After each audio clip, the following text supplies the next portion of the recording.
اللہ تعالیٰ نے کرۂ ارض پر بے شمار مخلوقات کو تخلیق فرمایا۔ ان گوناگون مخلوقات میں سے انسان کو اشرف المخلوقات کی خلت پہنائی۔ مخلوق انسانی میں بعض ایسے پاکیزہ نفوس پیدا فرمائے جو سحر انگیز شخصیت کے مالک ہیں، جن کو تھوڑے ہی عرصے میں حیات جاویداں بنا لیتے ہیں، کیونکہ وہ اوصاف و خصائل کا تحت رکھتے ہیں۔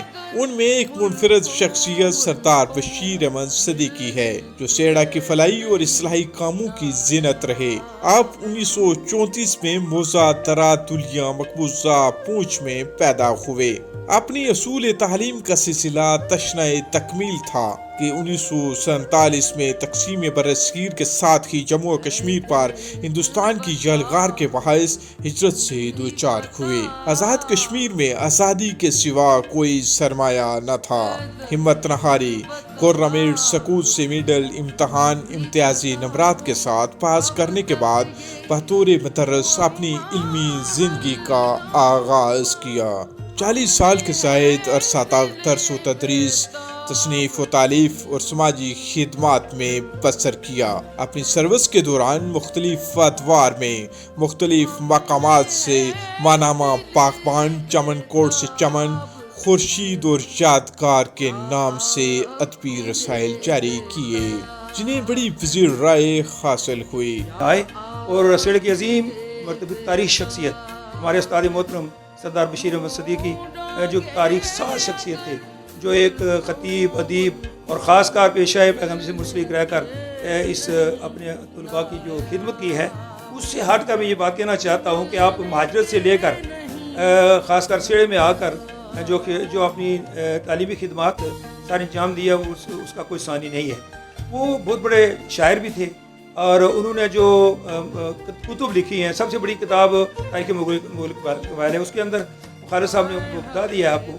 لیکن یہ کہنا چاہتا ہوں کہ بنت کشمیر و نونا مجاہد، جو بھی پڑھنا چاہتا ہے وہ پڑھ کر یہ سمجھ لیتا ہے کہ تاریخ آزادی کشمیر میں آپ نے انمول موتی بکھیر کر اپنا حصہ ادا کر دیا۔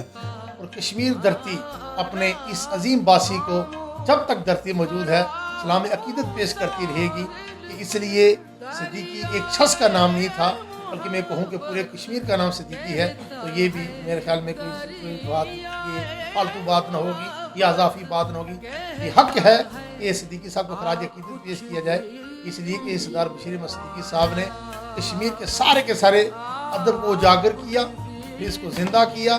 پھر فن پاروں کو دیکھیں، افسانوں کو دیکھیں، کوئی ایک اپنی کتاب ایسی نہیں ہے کہ جس میں جہاد کشمیر کا ذکر نہ ہو، تاریخ آزادی کشمیر کا ذکر نہ ہو، پھر جہاں کے لوگوں کے اپنے خراج عقیدت نہ پیش کیا گیا ہو، کہ جنہوں نے مقبوضہ جموں کشمیر یا تاریخ آزادی کشمیر میں بڑھ چڑھ کر حصہ لیا ہو۔ سامنے پوسٹ آفس سیڑا ہے، جو اس وقت انہوں نے نقدی رقم دے کر اس کو بچایا ہے۔ تو ایک پوسٹ آفس کی بات نہیں، کوئی تعلیمی خدمات ہوں، کوئی روحانی خدمات ہوں، کوئی سماجی، کوئی فلاحی، کوئی بھی کام ایسا نہیں ہے جس میں بشیر صدیقی نے ایک قلندرانہ کردار ادا نہیں کیا۔ تو میں ڈیڈیکیٹ کرتا ہوں آج ان صحافیوں کی موجودگی میں کہ قبائے گل میں جو رنگ تھے وہ اسی کے داغے جگر سے تھے، جو صبا کے نقش قدم ملے وہ اسی کے حد نظر سے تھے، وہ جو اس کے لہجے کی نغمگی، وہ جو نغمگی کا طلسم تھا، وہ صبات عشق کی بات تھی، وہ جمال درد کا اسم تھا، وہ گواہی شب و روز تھا کہ دعائے دل میں جو سوز تھا وہ اسی کے حرف سخن سے تھا، وہ امین دولتے غم رہا، وہ امیر خاک وطن سے تھا، جو وفا کے نام پہ سوت رہے، کبھی جی اٹھا کبھی مر مٹا۔ تو بشیر صدیقی ایک تاریخ کا نام ہے، ایک عہد کا نام ہے۔ تاریخ آزادی کشمیر پر بنت کشمیر اور ننا مجاہد بھی ایک قلمی حصہ ہے۔ وہ صرف اپنے خاندان کا فخر نہیں تھے، وہ تمام برادریوں اور خاندان کا ترائے امتیاز تھے۔ 1994 میں ہائی سکول سیڑا سے بطور صدر محلم اور ایک ماہر تعلیم ریٹائرڈ ہوئے۔ بیٹو نے اپنے والد پر موسوم صدیقی میموریل چلڈرن اکیڈمی سیڑا جاری رکھا ہوا ہے، جہاں آج بھی غریب اور نادار بچوں کی تعلیم کا خصوصی خیال رکھا جاتا ہے۔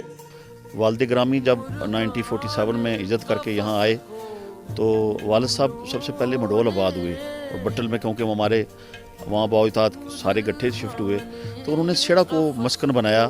اس کی ایک بنیادی وجہ تھی سیڑا کے اندر اللہ تعالیٰ نے یہ صلاحیت دی ہوئی ہے کہ یہاں نہ تو تعصب ہے، نہ کوئی برادری ازم ہے، ہم سب ایک گھر کی مانند ہیں، اور کبھی ہم نے یہ نہیں دیکھا کہ یہ فلاں برادری کا ہے، فلاں کا۔ میرے والد گرامی کو ایک خاصیت یہ تھی